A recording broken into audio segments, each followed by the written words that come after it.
Et si depuis des siècles, ce n'était pas seulement la force qui avait bâti le patriarcat, mais la peur de ce que la liberté des femmes pouvait remettre en cause. Dans ce nouvel épisode, nous allons tenter de mettre en lumière ce qui lie en silence des générations entières de femmes et de comprendre ce que les femmes ont voulu briser quand elles ont commencé à dire non. Le patriarcat, ce mot aussi lourd d'histoire et de sens, n'est pas seulement une domination des hommes sur les femmes. C'est un système, une organisation sociale, politique et culturelle, où les rôles sont fixés, les places assignées et les rapports de pouvoir institutionnalisés. Pendant des millénaires, ce système a justifié l'infériorisation des femmes, leur mise sous tutelle, leur exclusion des sphères de décision, de savoir et de pouvoir. Il s'inscrit dans les corps, dans les lois, dans les regards. Il dicte ce qu'une femme peut dire, peut faire, peut être.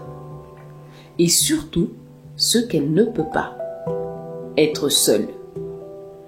Car c'est là que se révèle l'un des fondamentaux du patriarcat. La peur de la femme seule, indépendante, à part entière. Une femme sans attache, sans mari, sans père, sans maître. À une certaine époque, cela suffisait à la condamnation. Car sans maître, une femme ne rentrait plus dans aucun cadre. Sans attache, elle dérange. Elle devenait une proie sociale, un être hors norme, car elle échappe au contrôle. Et son exemple risquait de remettre en cause l'ordre établi. Au fil des siècles, cette marginalité s'est souvent soldée par l'exclusion, la pauvreté ou la persécution. Une femme seule, sans mari, sans père, sans tuteur, était soupçonnée d'être déviante, prostituée ou voleuse. D'autres ont été accusées de sorcellerie, simplement parce qu'elles vivaient à l'écart, soignaient ou refusaient de se plier aux dogmes. À travers les lois, la morale religieuse ou les rumeurs du village, la société a envoyé un message clair. La femme seule n'est pas libre, elle est suspecte.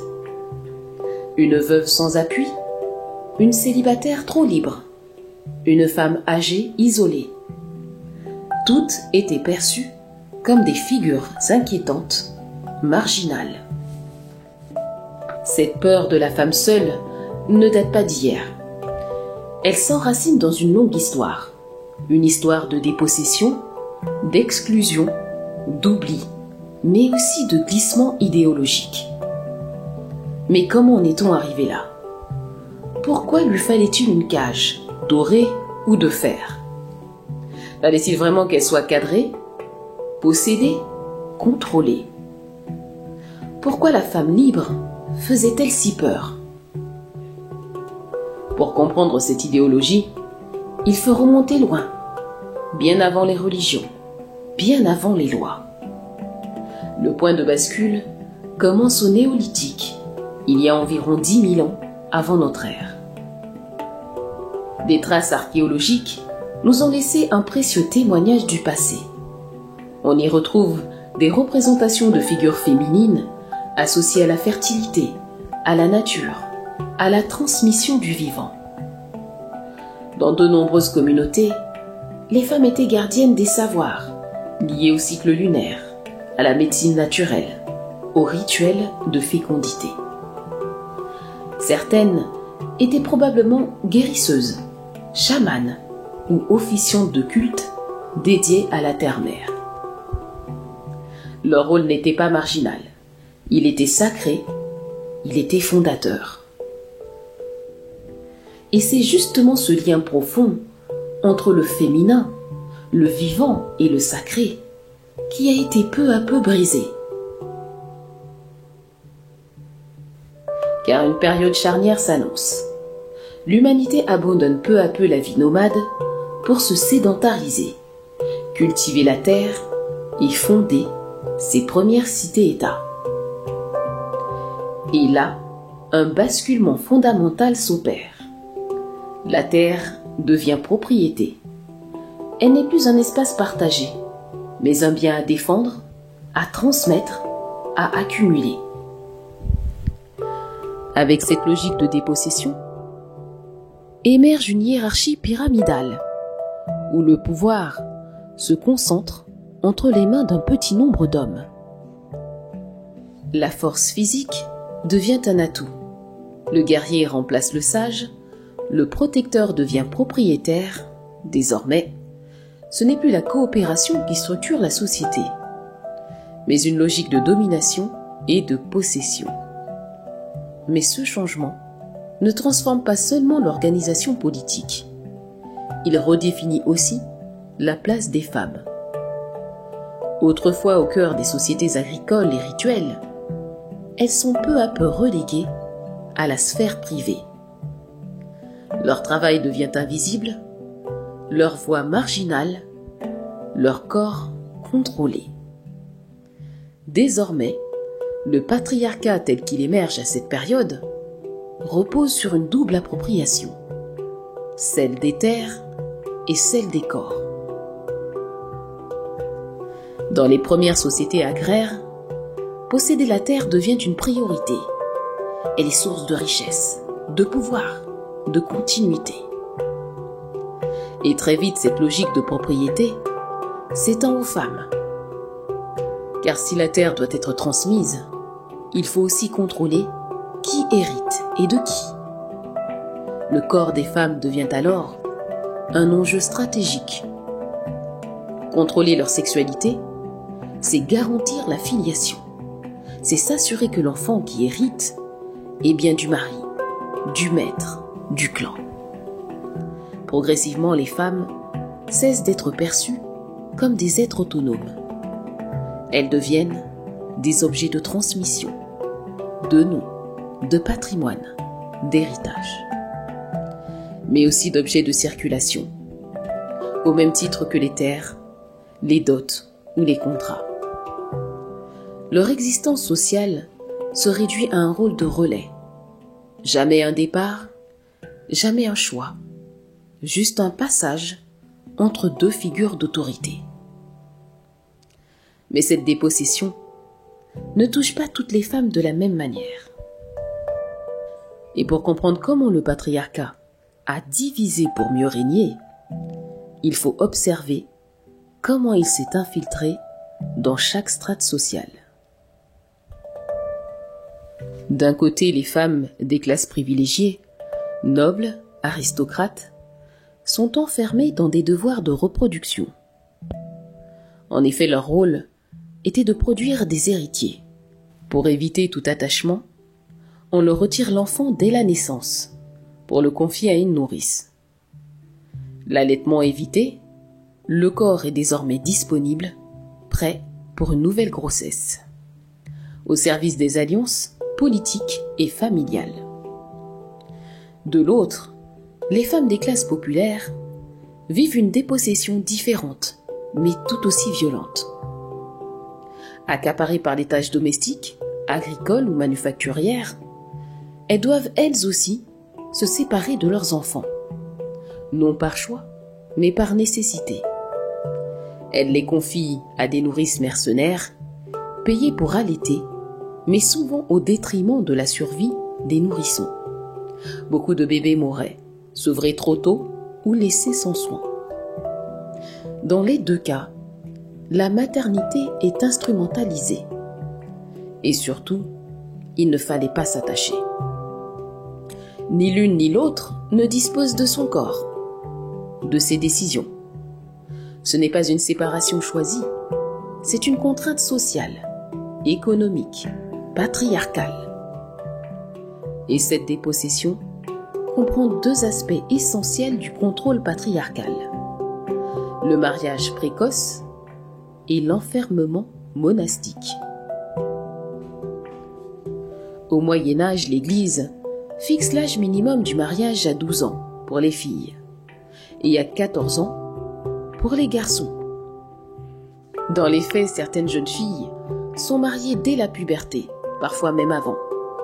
Ces unions précoces les exposent à des grossesses à risque, augmentant leur taux de mortalité maternelle et infantile. Des figures historiques, comme Aliénor d'Aquitaine, furent mariées à 13 ans, illustrant cette norme sociale. Et pour celles qui échappent au mariage, une autre voie s'impose, le couvent. Qu'elles soient nobles ou paysannes, les femmes peuvent être envoyées au monastère pour diverses raisons. Éviter l'émiettement du patrimoine familial, échapper à un mariage non désiré, ou encore comme forme de punition sociale. Mais même dans ces lieux de retraite, elles restent soumises à une hiérarchie patriarcale, celle de l'Église. Le couvent devient alors un espace de contrôle, où l'obéissance et la chasteté sont imposées, où la liberté individuelle est limitée. La femme y renonce au monde, mais sous la tutelle des règles écrites par des hommes, placée sous l'autorité d'un confesseur et privée du droit d'interpréter les Écritures par elle-même. À l'opposé, une autre voie spirituelle, plus marginale, a existé, celle des parfaites, figure du catharisme. Elles n'étaient ni cloîtrées, ni soumises à l'autorité masculine. Elles guérissaient, elles enseignaient, prenaient la parole. Elles vivaient parfois en duo de femmes, formant des cercles de sororité mystique. Elles incarnaient une verticalité spirituelle directe, sans intercesseur masculin, entre elles et le divin. Et c'est précisément pour cela qu'on les a pourchassées, car leur existence même remettait en cause l'ordre établi. Une femme libre, instruite, éveillée, ne pouvait être tolérée. Elles furent traquées, jugées, brûlées, non pas pour leurs croyances seules, mais pour ce qu'elles représentaient, une menace pour le patriarcat. Quand l'oppression devient la règle, quand l'injustice se transforme en devoir, la domination des femmes devient une norme. Notamment dans la Rome antique, berceau de notre système juridique. C'est là que s'impose une figure emblématique, celle du pater familias. Le pouvoir au sein de la famille est alors concentré entre les mains du patriarche. À Rome, le père détient un pouvoir absolu, un droit de vie ou de mort sur ses enfants, sur sa femme, ses esclaves. Ce pouvoir n'est pas symbolique. Il est réel, légal, reconnu. Quand sa fille se marie, il la remet à l'autorité de son mari, comme on transmet un bien. Et cela, bien souvent, malgré son âge précoce. Car ce qui compte ici, c'est la continuité du sang, du nom, de la propriété. La femme, elle, est considérée comme une éternelle mineure. Elle passe de l'autorité de son père, patria potestas, à celle de son mari, manus, mais sans jamais accéder à une autonomie juridique pleine et entière. Elle ne peut ni posséder de biens, ni témoigner en justice, ni choisir son avenir. Même son corps ne lui appartient pas. Elle n'existe qu'en tant qu'extension d'un homme, fille de, épouse de. Toute sa légitimité sociale passe par cette dépendance. Et c'est là que Simone de Beauvoir écrit dans Le deuxième sexe « On ne naît pas femme, on le devient ». Elle ne parle pas ici de biologie, mais de conditionnement, de construction sociale, dans cette longue fabrication de la féminité comme soumission, comme dépendance, comme absence d'autonomie. Et je le rappelle, une femme seule sans tuteur légal masculin devient une anomalie. Elle devient une proie, une marginale, une cible.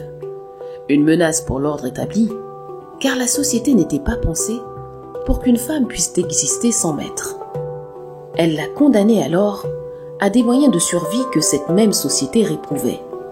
Mendicité, prostitution, vol, errance. Ce modèle juridique et symbolique va perdurer pendant des siècles. Il traverse les empires, les religions, les régimes, changeant de forme, mais conservant la même logique. Un pouvoir concentré, transmis de père en fils, et des femmes maintenues sous tutelle. Du droit romain au droit féodal, jusqu'au code civil moderne, cette structure patriarcale laisse son empreinte. C'est à partir du 1er siècle de notre ère que l'Empire romain commence à restreindre progressivement le pouvoir absolu du pater familias, par le biais de réformes légales. Puis avec la chute de Rome et l'avènement du christianisme en Occident, le droit de vie et de mort disparaît peu à peu des textes. La chrétienté condamne progressivement l'homicide parental au nom du caractère sacré de la vie. Mais dans les faits, une forme de domination subsiste. En France, même après la fin du droit de mort, les pères conservent un droit implicite de correction sur leur épouse et leurs enfants, jusqu'au XXe siècle. Cette violence est tolérée par les tribunaux. Le Code civil napoléonien de 1804 reconnaît l'autorité paternelle comme centrale, et certains châtiments corporels sont encore admis comme une expression légitime de cette autorité. Il faudra attendre les luttes féministes du XXe siècle, puis la réforme de l'autorité parentale en 1970, pour que ce droit implicite de correction soit enfin remis en cause, puis abandonné.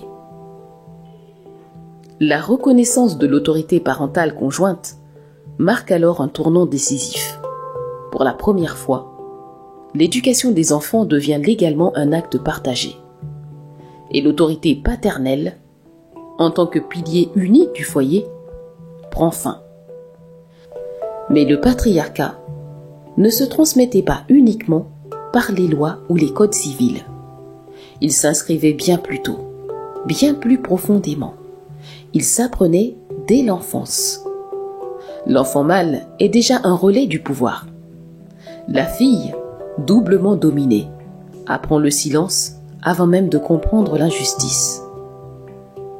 Dans bien des familles, le petit garçon, bien qu'enfant lui aussi, héritait déjà d'un pouvoir symbolique sur sa sœur. Certes, lui aussi subissait l'autorité du père, parfois brutale, souvent inflexible. Mais à la différence d'elle, il apprenait à la reproduire. Il pouvait donner des ordres, être excusé pour ce qu'on punissait chez sa sœur. Prendre plus de place à table, dans les jeux, dans les décisions.